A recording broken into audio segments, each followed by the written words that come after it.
American exceptionalism. Some people believe it, some people don't.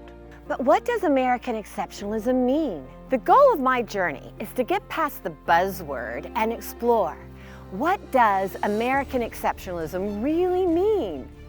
I'm Janine Turner. Join me as I speak with scholars and Americans all across the United States about what American exceptionalism means to them, both historically and currently. American exceptionalism, how and why it matters. This week's guest is Dr. Suzanne Scholte, one of the world's leading activists for the North Korean human rights movement. She has been working for 28 years to help promote freedom, human rights, and dignity to the North Korean people.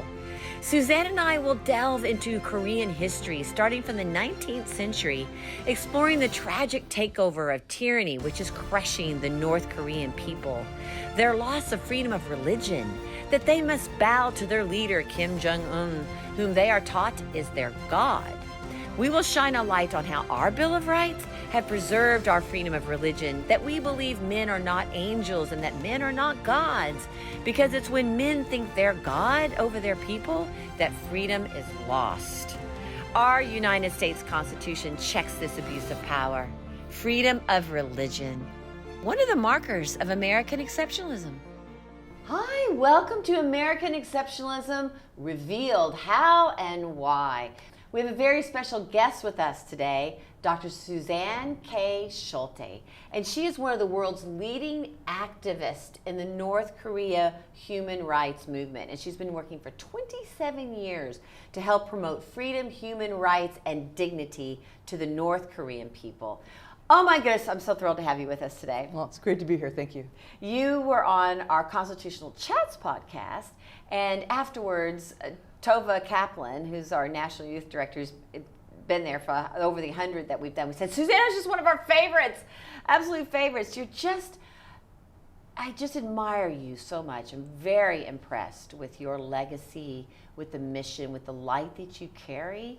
And you have a mission to carry, in my opinion, God's divine purpose, and you epitomize this, and you're helping the North Korean people. When you were on our show, Constitutional Chats, we were talking about the communism of North Korea and the devastation, how unique it is, actually. Very. So the subject of this podcast and the subject of this documentary is about American exceptionalism, how our founding documents, the Constitution, Declaration of Independence, the Federalist Papers, our founding fathers, it's prevented us from falling into the traps of North Korea. So let's go back. Let's talk about North Korea. When did this happen? Has it always been this way with the North Korean people, or is this something that took a drastic, terrible turn? Well, the communist dictatorship was established right after World War II. Mm-hmm. And as an American, I think we made a horrible mistake in allowing the Soviets to liberate the northern part of Korea, whereas we liberated the southern part of Korea, along an arbitrary line, the DMZ. And the UN at the time was planning on holding a plebiscite where all the Korean people could vote. And that was 1948, May 10th, 1948. The South Koreans were able to vote, but the North Koreans were not, because the Soviets picked Kim Il-sung to become the communist dictator of North Korea. But he set up a brutal regime that denied people any human rights. And it's often been called the world's worst country, the world's most suffering people, the people in North Korea. They've been subjected to so many horrors in the way that the dictatorship was established. But it's unique in that it's a family dictatorship, mm-hmm. in that power is passed down from Kim Il-sung, who's the grandfather of the current dictator. But this is a place where there's no human rights, there's no freedom, there's none of the freedoms that we have, whether freedom of speech, freedom to live where you want to live, to pursue your career that you want to have. Everything's based on your loyalty to the regime. Everyone's classified in this Sungbun classification system. Any whisper of dissent against the regime, you and your family are hauled off to a political prison camp. So let's back up. Mm-hmm. They were freed after World War II. That was the goal of the Korean Peninsula, right, there.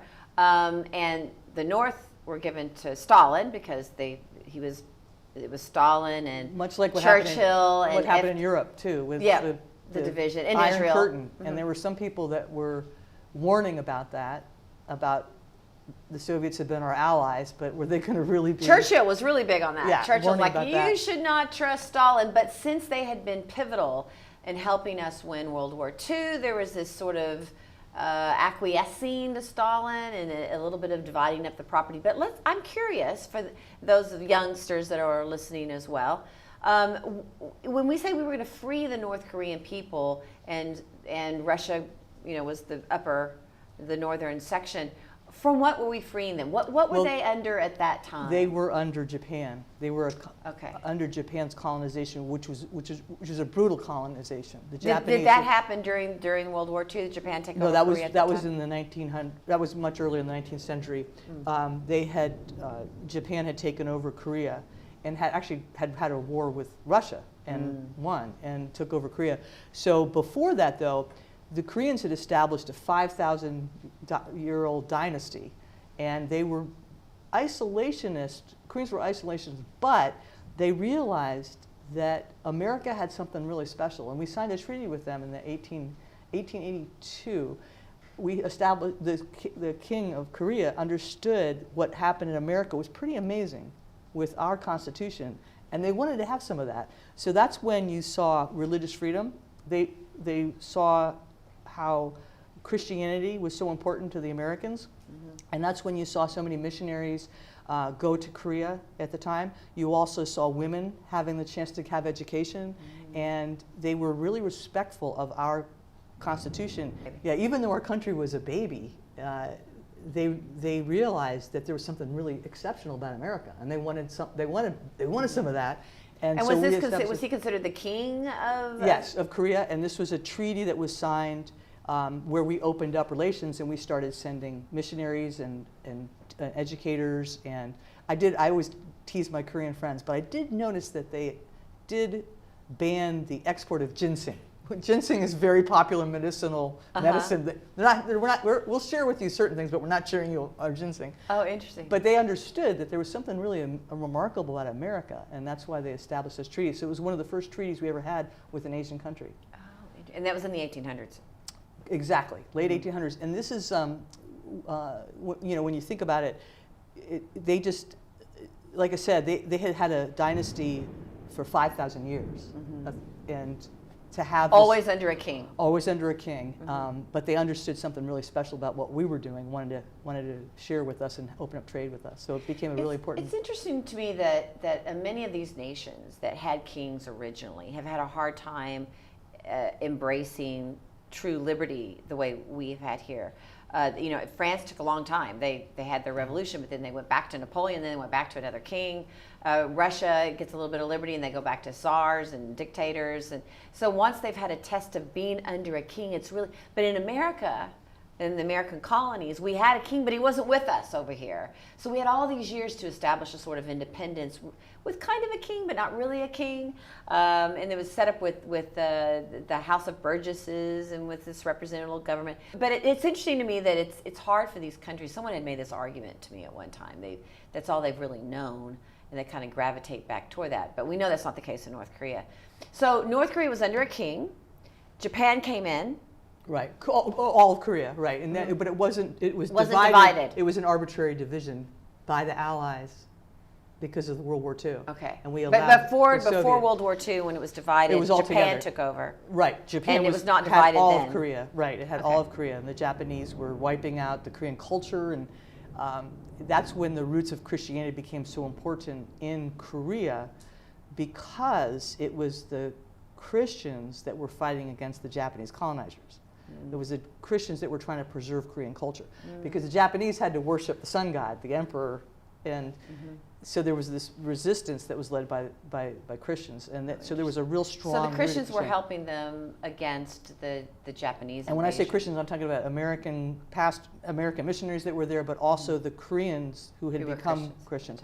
And I think what that has in common with our struggle is that we established that our rights came from God, which was revolutionary, and we have, but also believe that you can believe in God or you can not believe in God. We're not going to force that on you, but we do say that our rights and freedoms come from our Creator, and that's very much part of our founding. And that was unique to America, because even in England at the time, they felt that the king had the divine rights. Exactly. And the king would give us our rights. And I had this, I just ask you briefly in the weeds a little bit, but just a quick answer and we'll move back. I was having this discussion on Constitutional Chats recently, because I feel that even though there was a temptation to have a king, we never really would have embraced one. Because to have a king means they have the divine right and they give us our divine rights. And we were already believing over here that God gave us our rights. Right. So I don't know that we ever would have, we might have played around with it, but I don't think it would have lasted. There was that push with George Washington. Yes, like, yes. No, not going there. Thanks, George said no, there. yes. Not going there. But even if we'd had a king, I don't think it would have lasted. No. I think that the change had already happened. Do you agree right. with that? I totally agree with that. Yeah. I totally agree with that. Okay, good. I just wanted to see. Okay, so now the Christian faith was having a big influence in fighting back. Right. So I guess you can say in a way that the Christian faith, or faith in general, and those who have a faith and believe that God gives us our rights, it really is a bulwark against tyranny, because those don't connect. They Correct. And in 1907, people find this just shocking when I tell them this, but 1907 there was a revival in Pyongyang. And the spread of Christianity just exploded in the Pyongyang, which is now the capital of North Korea. And it was described at people that were present at the Pyongyang revival as the greatest manifestation of the Holy Spirit since the book of Acts. Wow. So it was amazing. But the church was really growing. They were actually Koreans were sending out missionaries to China and to other Asian countries at the time. But this again, that's when Japan came in and tried to wipe out Korean culture, Christians, tried to get the Christians to worship the sun god before they went into their churches, and to bow before the Shinto god before they went into their schools, and there was this resistance against that. But I think, in fact, my personal belief is that Kim Il-sung saw the power of the Christian faith, because he would have been a young boy at the time, growing up under the Japanese colonizers, and he saw he was raised in a Christian home. He saw that it was the Christians that were leading this. So I think in his own mind, he thought, I can create a religion where everybody worships me. And he took the very tenets of our faith, the 10 Commandments. Thank you, Father Kim Il-sung, is the grace they say before a meal. That they have the 10 principles instead of the 10 Commandments. They have worship centers where they worship the teachings instead of the teachings of Kim Il-sung. But I feel like he modeled the system of Juche as a religion that's the antithesis of Christianity. And that religion all goes back to Kim Il-sung. What he established, Juche. And what's Juche? Juche is a self-reliance. It's a form of communism. He saw what was happening after the World War II. He saw what was happening in the Soviet Union. He saw what happened in Hungary, where there's this uprising against the communists, and he thought, I don't want to model, I want my communism to be unique. So he made it all about himself religion. And the worship of himself. And the so worship in that religion, how do you pronounce that again? Juche. Juche. And it's been declared a religion. Is he the God in it? He is the God in it. So he's the only one that really created a religion out of a communism. Yes. Or in fact, added that. Yeah, and Solzhenitsyn has, in fact, I bought this quote. I always thought this was funny. Well, not funny, but very telling. But Solzhenitsyn said, within the philosophical system of Marx and Lenin, and at the heart of their psychology, hatred of God is the principal driving force, more fundamental than all their political and economic pretensions.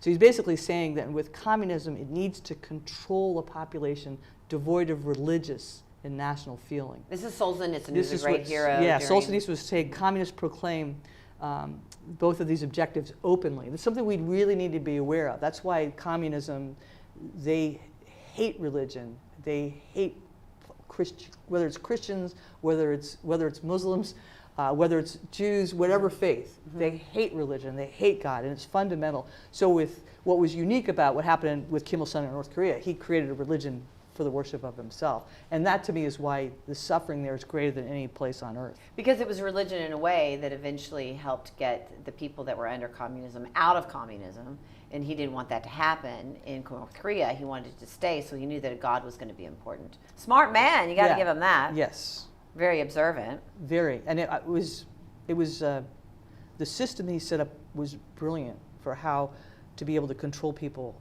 and to base everything on your loyalty. So people are falling all over themselves to prove their loyalty so they can go to the school they want to go to. They can live in the, nobody can live in Pyongyang unless they're high on the classification system and have shown their loyalty to the regime. And then you have, everyone has to, is surveilled, there's reporting on other people, and it's a surveillance state. And there's so many structures he set up to make sure he had absolute power. But the thing that's most important for right now is isolation. They have to isolate the people of North Korea. Because they'll learn that he's not really a god. They'll learn that. In fact, when he died, people are like, why am I still here? Shouldn't I have died when he died? And why would they die when he dies? Because they think he's their god. Everything comes from him. So how can they still be walking on Earth? But the isolation. So how do they really deal with important. that today? Because they have a new god, I guess, in the Well, because Kim Jong-un is he locked that country down. The first country to seal their border with COVID was North Korea after China. They were the first country to lock down, and he's kept it locked down. Was it not locked down before? No. Was it locked down under his father? Did he lock it down? They isolated people. They banned listening to foreign radio, watching outside information, but there was still traffic trading across the border.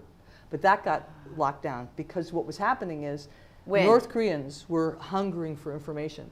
When Kim Jong-un, the current dictator, came to power, he was really worried about the people that were operating, humanitarian workers that were operating that his father Kim Jong-il had allowed in, so he kicked them all out of the country.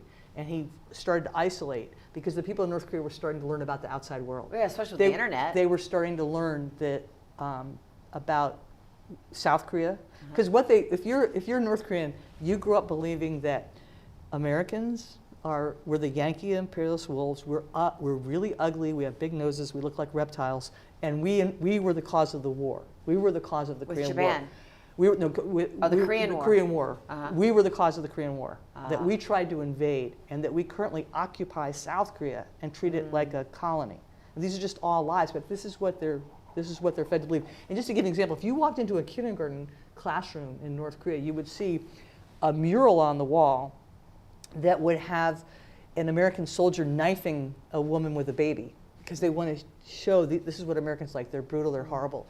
There's a famous mural that's in North Korea of a Christian pastor branding a little boy as a thief, branding his forehead as a thief because he took an apple off a tree.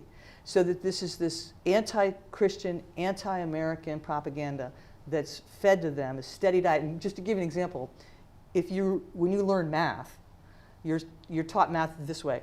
If you threw a grenade and killed 2 American GIs and your friend threw a grenade and killed 3, how many American GIs would you have killed? So that's how they brainwash them. And did this start under his father? This started under under Kim Il-sung. And that's what Nazi Germany did too. I mean, they used math formulas to calculate if it cost this much money to have a disabled person be supported by the government, how much would you save if you wiped out all the disabled people? That's how so I guess Nazi Germany was that's one of the teaching. reasons America is exceptional then, is that we do fervently defend freedom of speech, and we need to make sure we keep that, to be able to have alternative points of view and dissent and debate, because and I think there's that's just very important, because that keeps us from falling into a monolithic, singularity of mind. Because that's what dictators need. They need no outside sources. You need to just think this and only my way or the highway, or you're killed or you're taken away. Well, it's also critical to that, though, is learning our own history and understanding what happened when we were formed as a country. Whatever, somebody, I think it was Larry Elder, that said, we need to know that we did have birth pains when our nation was founded because of what happened with the slavery issue. Yes. But again, the debate on all that, there was a free and open debate about that, and there was a lot of concern on the founding of our country about whether we were doing the right thing. If we were talking about everybody's free, doesn't that include everybody? Right, exactly. But that whole idea that you can argue and debate these things, that is not allowed in North Korea.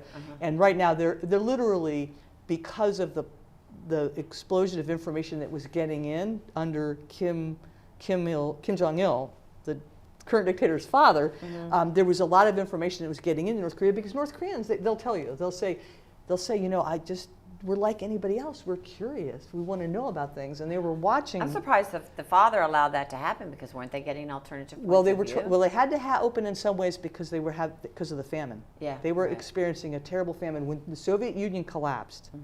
Their biggest benefactor was no longer providing resources, so they had to open in some ways, and so you had humanitarian workers that were going in there, and the country started to open up.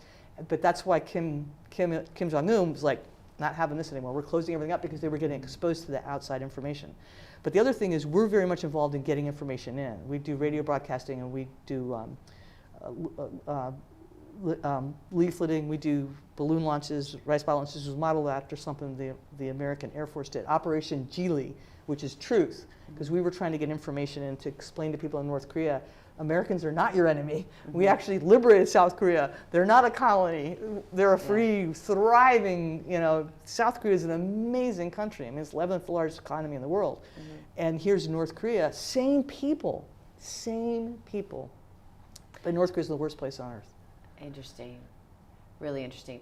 And I want to go back to something interesting that you said that, with our the pain that we've experienced with slavery in this country, but we were able to have the dissent and the debate, which then just to continue to perfect ourselves, to say this is wrong, and now we ended up having the war, and that was great dissent, but then we were reunited under great struggle. But that's the reason all that's been able to, we're able to stair-step enlightenment is because of the ability to express our thoughts. And the minute you don't have that, then that tyranny is going to stick. Right. And in North Korea, everybody's a slave to the regime. I mean, I often say if you're an elite, even if you made it up to the top of the sungbun and you're part of the system, you wake up. Sungbun is the classification system. Oh, 52 categories, 3 major. 1, loyal. Well, that's where you live in Pyongyang, get the top positions. Wavering, not sure if you're loyal enough, and then the hostile. And you're going to live in a rural area, and you're not going to be allowed to come to Pyongyang. How are they hostiles? Because they may feel like they can't really trust. The regime doesn't know if they can really trust them. And that's what happened during the famine. So you're sort of exiled. Because the North Hamgyong province was cut off from all humanitarian aid because Kim Jong-il at the time didn't think they were loyal enough. So he cut off any aid from going there, and that's where most of the starvation Similar to what Stalin did with the potato famine. Exactly, and 3 million people died. People. None of them needed to. There was enough humanitarian, and that's one of the things we're trying to communicate to people in North Korea is that no one needed to die. America, Korea, Europe, World Food Program, all of this aid was going in. Nobody needed to die, but they're brainwashed to believe that people died because of America. That we were the ones that caused. Because that's what they're taught, and then that's what they're brainwashed. So the people so people could actually get out of the country until 2000. Until the. I mean, not 2000, 2020. Well, when 2019, I just hosted a couple of women that got out right before they closed that border. They closed the border in February. But you had to pay a broker. Because it's a crime against the state to leave. That's another thing about North Korea. Oh, so it is a crime against the state to leave. To leave the country. It's a crime to go from one town to another without permission. I mean, you can't in North Korea. You can't get on a train and go anywhere unless you've got permission from the local authorities. So it was a crime to leave the country. So there's no freedom of movement. In order to leave the country before COVID, even you had to have a broker. You had how pay were you bribes. lucky enough to get a broker? You save the money and you had to pay him. You had to pay him. And at the time, when I first got involved in this, you could get out from anywhere from $500 to $2,000. So the broker has a good relationship with the government, and that's how they kind of finagle your ability. Money talks, even in communist dictatorships. Because even we know from all the communist dictatorships, there's always a black market that develops because they can't provide for their people. So anybody who has been able to escape since North Korea was formed has had to have a broker to get them out. Right. Because I was like, why wouldn't everybody leave? Or mass exodus. They have a shoot-to-kill order at the border right now. Anything that moves is shot. It doesn't matter if it's a child or if it's an animal. There's a shoot-to-kill order that Kim Jong-un initiated when he became dictator because he's trying to. When did he become dictator, Kim Jong-un? December 2012, when his father died. So now everybody thinks Kim Jong-un is a god. Right, but he is, I think, more terrified of what's happening, and that's why he sealed the country down, because he knows people have had access to outside information. People were watching South Korean K-pop music. They were watching South Korean soap operas. They love South Korean soap operas. They were watching Western movies. I think I told you this story before about the movie Titanic, which was a revolutionary film in North Korea. They were, I can't believe they were allowed to see it. well, that they weren't. People were getting arrested for watching it. But but I know this one woman. They lived in Pyongyang. She was an elite. She and her son lived in Pyongyang, and he really wanted to go into being an actor. And they secretly watched Titanic, and they loved it. And they got reported, and the security agent showed up at their door going, I understand you saw this movie. If you give it to me, I won't tell anybody. Because he wanted to watch it. He wanted to see it. But what happened there was a revolutionary because it showed somebody sacrificing for love for another person. So it was really undermining the regime because it became so popular, so many people were watching it. Because you're only supposed to sacrifice to the dictator, to the god. So this was like, it's just a wonderful love story. But the fact that you would give your life for someone else was just revolutionary, this whole concept. Because in North Korea, they only give it for their god. Exactly. What was amazing is that this movie became so popular that the regime had to respond. So some brilliant propagandist for the regime came up with a story that, well, Titanic really wasn't a love story. It was really a movie showing the failure of capitalism, because the Titanic went down on April 15th, 1912, which was the birth date of Kim Il-sung. So, I mean, this brilliant came up with this whole thing. But anyway, what's happening now is that Kim Jong-un is so worried about outside information that they are executing students who have listened to K-pop music or watched South Korean soap operas and watched South Korean films. They're literally executing people if they find that out, because they don't want them to see anything from the outside world. Executing them. Literally, publicly executing them. Publicly executing. Okay, so is it not rather stunning that he would let Trump come to his country? How do you explain that? I don't know. Trump is kind of an unusual person. Well, I'm not validating any political stance, but I mean, had any, since the takeover of North Korea after World War II, has any president visited? No, but I think that what happened... This epitome of capitalism, Donald Trump. But we have to look at what happened before that meeting. And two things, very important. No American president has spoken out more eloquently about North Korea human rights situation than Donald Trump. All the previous presidents have focused on the nuclear threat.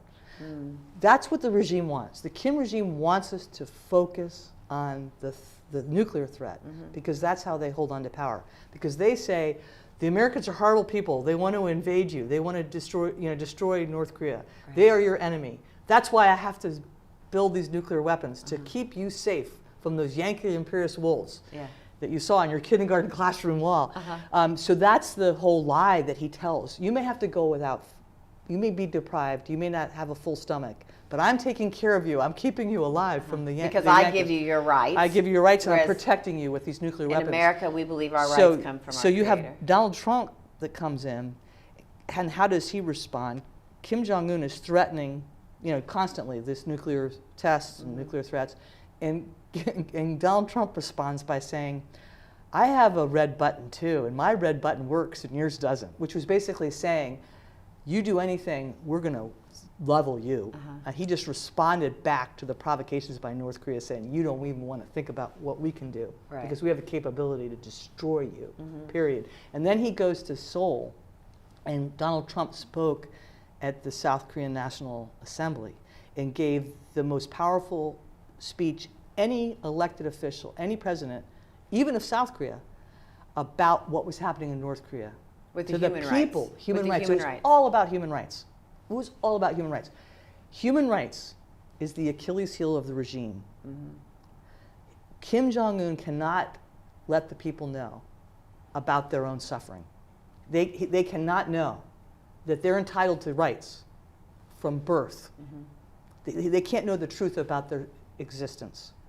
And so Donald Trump upset the apple cart because he put everything back on the human rights, focused everything on the human rights issues. So Kim Jong-un knew that's what led him to realize he better do something, because what Trump was doing was breaking down that regime. And unfortunately, I'm not real happy about what happened. How did inviting Trump to North Korea help him? Oh, because he had to figure out a way that he could, because Trump goes to North Korea and Kim Jong-un can say, look, I got the American Yankee imperialist wolf president to come to Pyongyang to pay his respects to my regime. So he validated his regime. Yeah, he was able to turn that propaganda in. But it was really hurting Kim because they didn't make an agreement. And there was a lot of pressure on the regime because it showed that we were willing to negotiate with them. We were willing to talk to them. And it was a very interesting how that whole thing played out. But obviously nothing came of it because we're right back where we were. I mean, so he played it in a propaganda.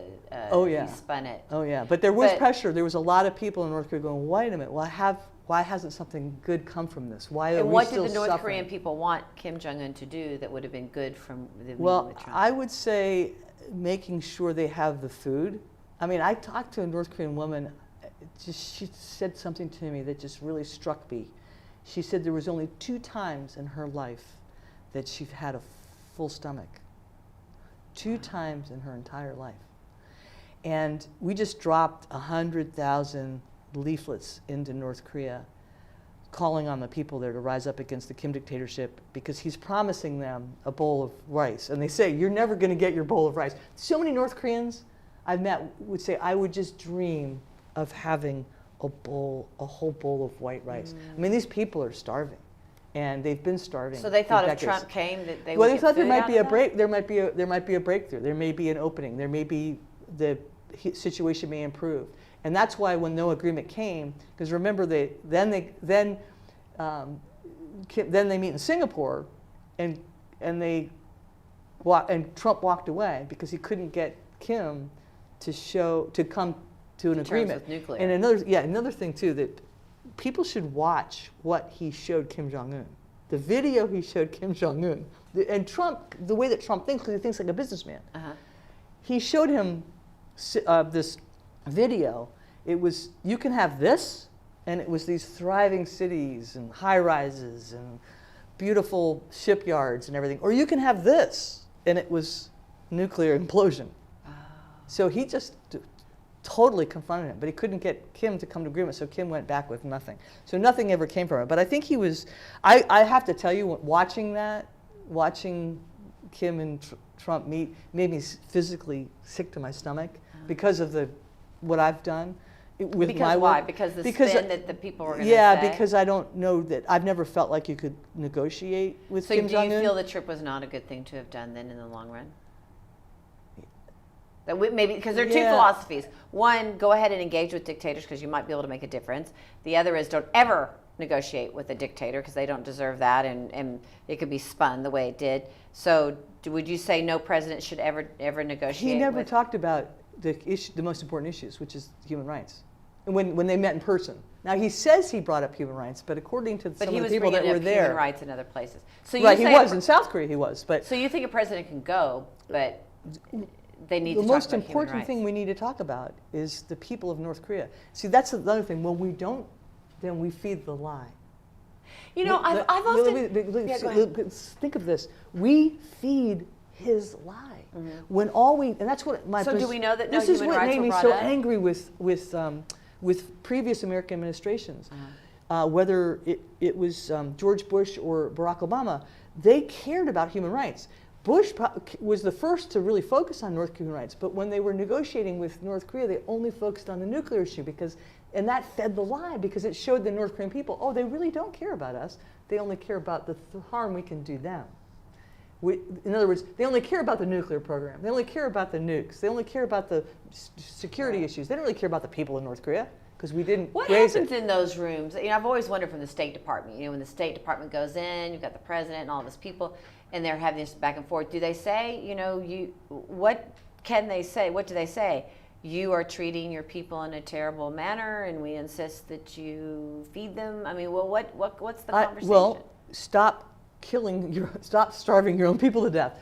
Yeah. Don't And then stop what? killing people that get repatriated. That's the problem. We want two things. We want them to not have nuclear weapons and quit starving your people. Well, so what do they get out of it? I'm of the opinion that the only way forward is to end the regime. That Kim Jong-un cannot be reformed. That he is an evil dictator. And the only way to bring about security and peace in the region is for the end of the dictatorship. That's the only solution. How do you get there? Did he get in trouble? Were we talking about that Kim Jong-un's now in trouble? Is like he hasn't been seen for a while and his sister's taking over because he had Trump come over? Is this? Oh no, I know there was pressure on him when he didn't make, when no deal was made, So, because there were high expectations. Is Kim he was Jong-un going to get in trouble for having him come over? No. I so think he's been seen lately. No, I think he's strengthened his hold, and he used COVID as a way. I mean, just give you an example.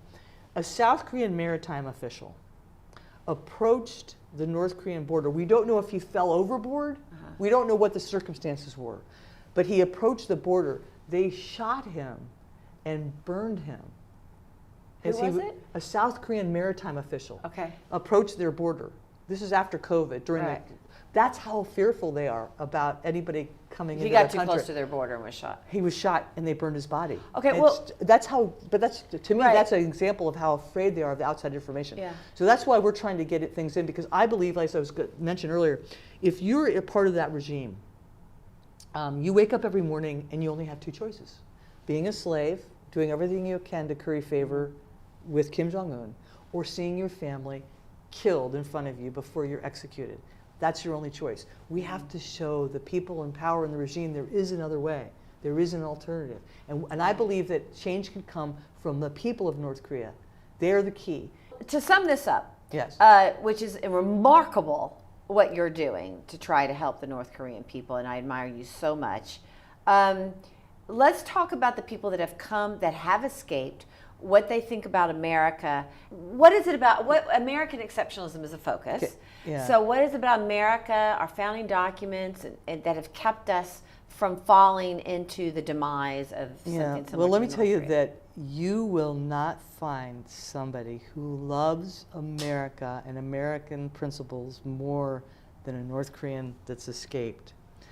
And I'm going to give you a dramatic illustration of that. We have an event called North Korea Freedom Week. We do it every year. It's either in Washington, D.C. and Seoul. One day it'll be in Pyongyang. It's a week devoted to promoting the freedom, human rights, and dignity of the people of North Korea. It's done with the North Korean defectors.